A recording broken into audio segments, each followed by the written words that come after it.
Picture this. You're a young courtier in the palace of Pope Alexander VI in Rome. The year is 1501. The marble halls echo with laughter, music, and something else entirely. Through ornate doorways, you catch glimpses of scenes that would make a sailor blush. Cardinals draped in silk robes engage in activities that would horrify their congregations.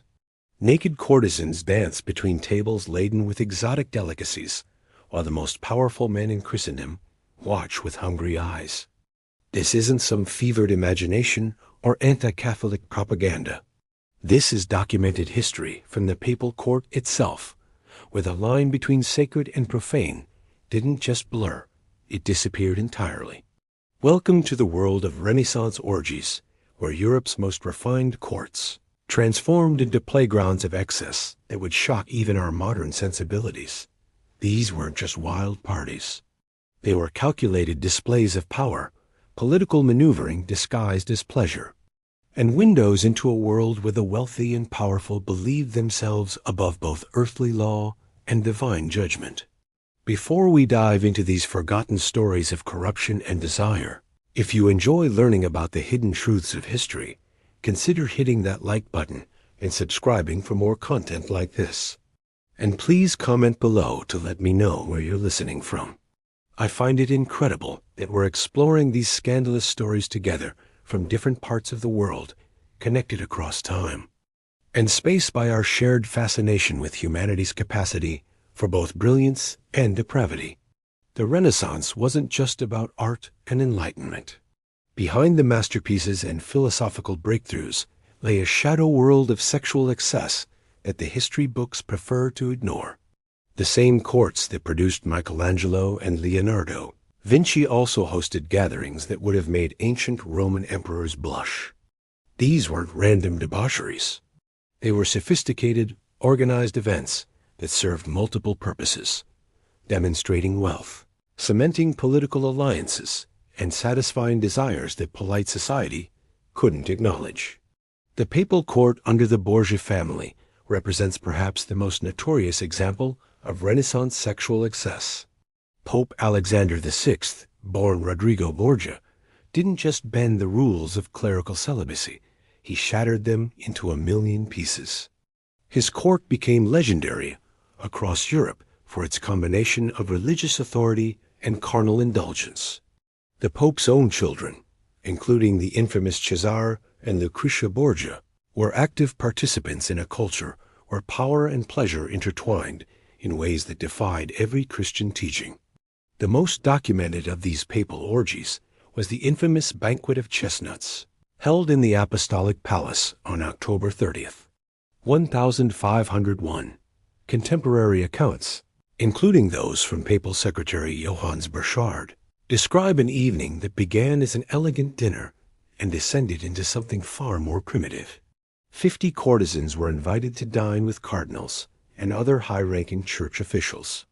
As the wine flowed and inhibitions dissolved, the evening transformed into a spectacle that would define the Borgia reputation for centuries. Burchard's diary, written in clinical Latin, describes how the courtesans were gradually encouraged to remove their clothing piece by piece. What started as elegant entertainment evolved into competitive displays of sexual prowess, with the Pope himself observing from his throne and offering prizes for various performances. Cardinals who had taken vows of chastity engaged in acts that would have resulted in excommunication for ordinary believers. The irony wasn't lost on contemporary observers. The spiritual leaders of Christianity were participating in rituals that seemed more pagan than Christian. But the Borgias weren't unique in their excesses. Across Renaissance Europe, courts competed to outdo each other in displays of wealth, sophistication, and sexual freedom. The French court under Francis I became notorious for its libertine culture, where royal mistresses held official positions and extramarital affairs were conducted with the formality of diplomatic negotiations. The king himself maintained a harem of noble ladies who were expected to provide both intellectual companionship and physical pleasure. Italian city-states like Venice and Florence developed their own traditions of elite sexual gatherings. Venetian palazzos hosted elaborate masked balls, where anonymity provided cover for behaviors that would be scandalous in daylight. The famous courtesans of Venice weren't just prostitutes. They were educated women who could discuss philosophy and politics as easily as they could pleasure wealthy merchants and foreign dignitaries. These women often accumulated enough wealth and influence to commission artworks and fund charitable projects, creating a complex web of sexuality, power, and patronage. The art world itself became deeply intertwined with these sexual networks. The art world itself became deeply intertwined with these sexual networks. Lorenzo de' Medici's Florence represents another fascinating case study in Renaissance sexual culture. The Medici court combined intellectual brilliance with sensual indulgence, hosting gatherings where humanist philosophers debated classical texts, while courtesans provided entertainment between courses. These events were uncrewed orgies. They were sophisticated attempts to recreate what Renaissance thinkers imagined ancient Greek and Roman symposiums had been like, complete with intellectual discourse and physical pleasure. The logistics of organizing these events required extensive planning and discretion. Wealthy patrons maintained networks of servants, suppliers, and confidants who could arrange everything from exotic foods to willing participants. Venice developed an entire industry around providing entertainment for wealthy visitors, with guidebooks that discreetly advertised the availability of cultured courtesans and private venues for intimate gatherings. The political dimensions of Renaissance sexual culture cannot be overlooked. Marriages among the nobility were business arrangements that had little to do with personal desire. Extramarital relationships, including participation in court orgies, became ways for the powerful to pursue genuine attraction and pleasure. But they also served political functions. Sexual favors could secure military alliances, trade agreements, or artistic commissions. The bedroom became another venue for diplomacy, with bodies serving as both currency and commodity. The Catholic Church's official condemnation of these practices created a fascinating contradiction. While papal bulls denounced sexual immorality and threatened excommunication for various sins, the same church hierarchy was often deeply involved in the very behaviors they publicly condemned. This hypocrisy wasn't lost on contemporary observers, including Protestant reformers who used accounts of papal orgies as ammunition in their attacks on Catholic authority. The role of women in these gatherings reveals the complex gender dynamics of Renaissance society. While some courtesans achieved wealth and influence through their participation in elite sexual culture, most women had little choice in these matters. Noble wives were often expected to tolerate their husbands' participation in court orgies, while serving girls and other lower-class women could be coerced into participating without any real agency. The power dynamics were stark. Wealthy men used their positions to access willing and unwilling partners, while women navigated a system where sexual compliance could mean survival or advancement. The artistic record of these events exists in fragments and coded references. Painters like Giulio Romano created explicit works that documented the sexual practices of their time, though many such pieces were later destroyed by more conservative periods. Literary works of the era are filled with thinly veiled references to court sexual culture, using mythological and allegorical frameworks to describe contemporary realities. The medical understanding of sexuality during the Renaissance influenced how these gatherings were organized and justified.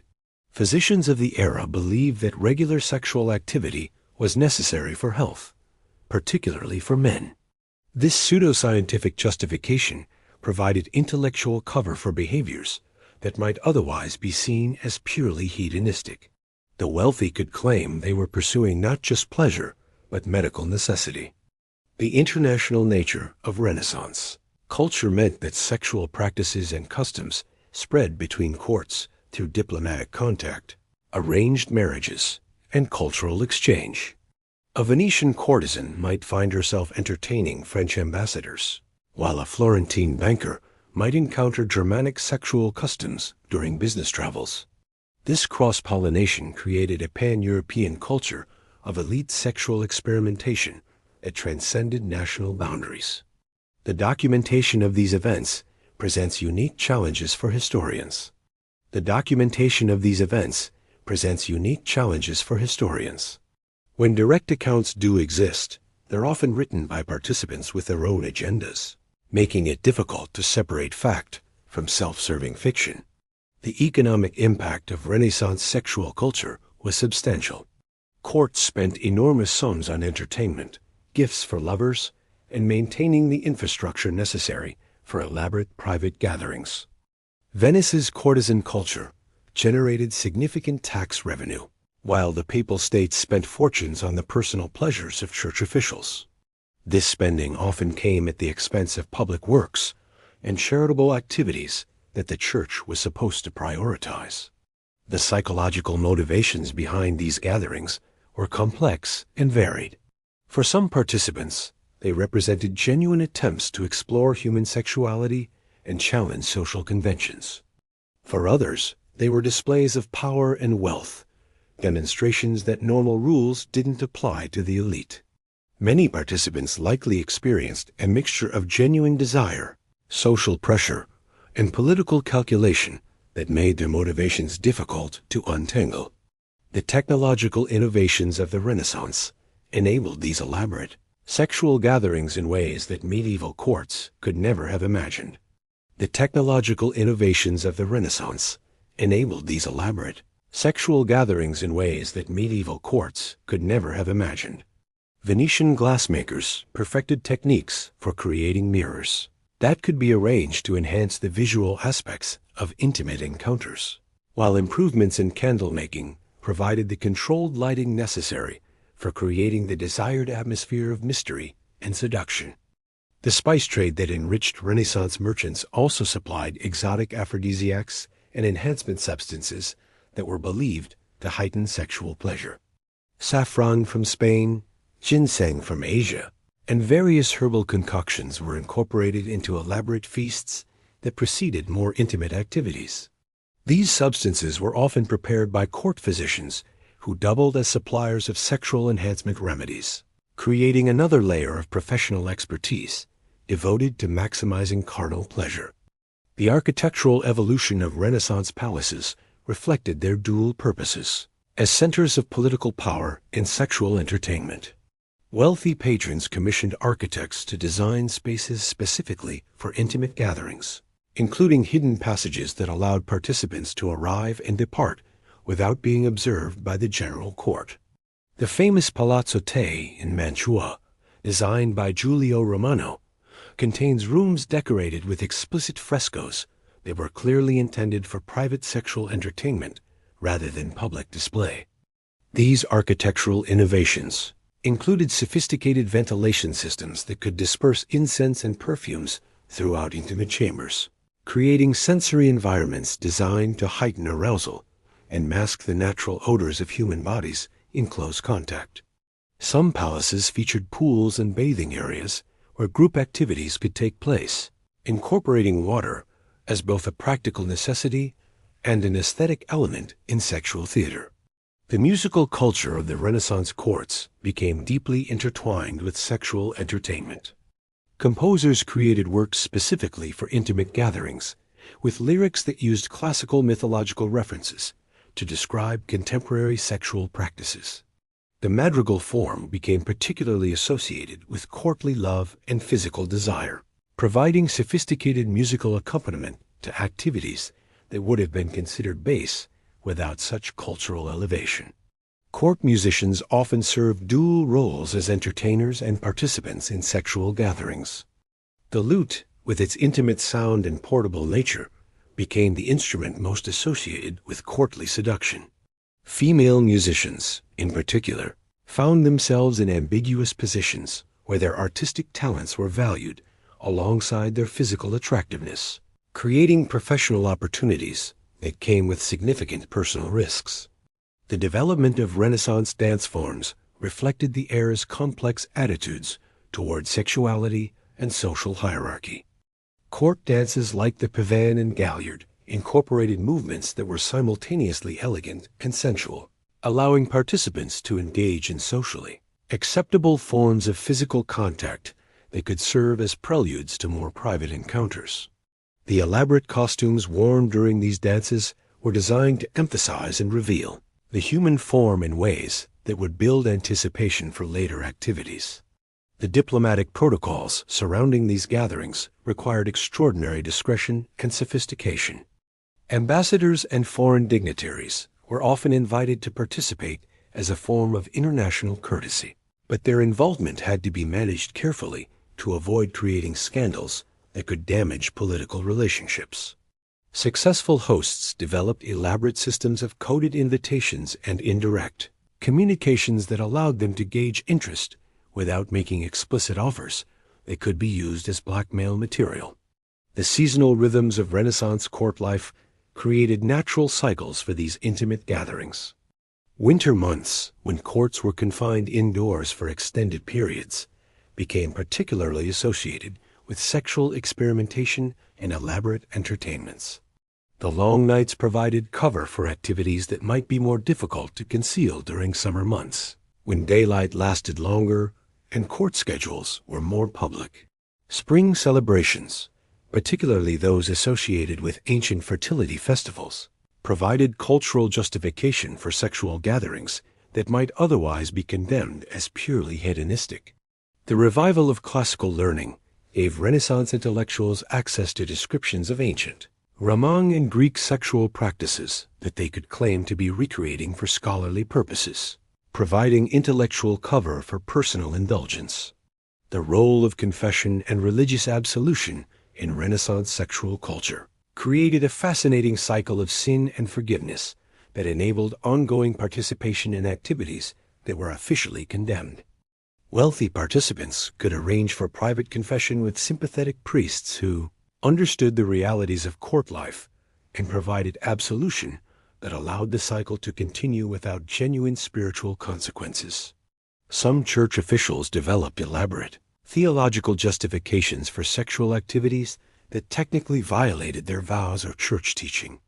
These rationalizations often involved sophisticated interpretations of classical texts and biblical passages that could be twisted to support almost any behavior, demonstrating the flexibility of intellectual culture when it served the interests of the powerful. The intelligence networks that developed around Renaissance sexual culture rival those of modern espionage organizations in their complexity and effectiveness. Participants needed to know who could be trusted, who might be government informants, and who possessed compromising information that could be used for blackmail. Courtesans, in particular, became skilled at gathering and trading information that they learned during intimate encounters with powerful men. The blackmail potential of these gatherings created its own economy of secrets and favors. Knowledge of participation in scandalous activities became a form of currency that could be used to secure political appointments, business advantages, or protection from prosecution for other crimes.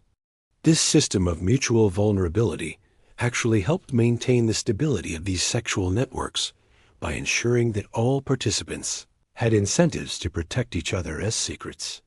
The international marriage market among Renaissance nobility was significantly influenced by participation in court sexual culture. Families needed to balance their children's reputations for virtue with their ability to navigate the sophisticated sexual politics of major courts. A daughter who was too innocent might be unprepared for the realities of court life, while one who was too experienced might damage the family's reputation and marriage prospects. The education of young nobles, particularly males, often included informal instruction in the sexual customs and expectations of court life. This education went far beyond basic anatomy to include sophisticated understanding of pleasure techniques, social dynamics, and the political implications of various sexual relationships. Such knowledge was considered as essential as military training or classical languages for success in Renaissance court society. The preservation of bloodlines and legitimate succession created additional complications for participants in court sexual culture. While extramarital activities were widely tolerated and even expected, The question of pregnancy and paternity required careful management. Wealthy families employed various methods, from timing strategies to primitive contraceptive techniques, to minimize the risk of illegitimate children who might complicate inheritance claims. The medical treatment of sexually transmitted diseases became a specialized field within Renaissance medicine, with court physicians developing discrete treatment protocols for conditions that couldn't be discussed publicly. The medical treatment of sexually transmitted diseases became a specialized field within Renaissance medicine, with court physicians developing discrete treatment protocols for conditions that couldn't be discussed publicly. These gatherings weren't mere hedonistic indulgences. They were complex systems of social control, political maneuvering, and cultural expression that shaped the course of European history. The same impulses that drove Renaissance nobles to risk their reputations and souls for forbidden pleasures continue to influence powerful people today. These scandalous stories remind us that behind every golden age lies a more complicated reality. The same culture that produced the Sistine Chapel and the works of Shakespeare also normalized sexual exploitation and created elaborate systems for the wealthy to indulge their darkest appetites. Understanding this contradiction doesn't diminish the artistic achievements of the Renaissance, but it does provide a more complete picture of what human civilization is capable of, both its soaring heights and its profound depths. Perhaps most importantly, these forgotten histories serve as warnings about what happens when power operates without accountability, when wealth can purchase not just luxury, but also silence, and when those who shape society believe themselves exempt from its rules. The marble halls of Renaissance palaces may echo with different voices now, but the fundamental dynamics they housed continue to shape our world in ways we are only beginning to understand.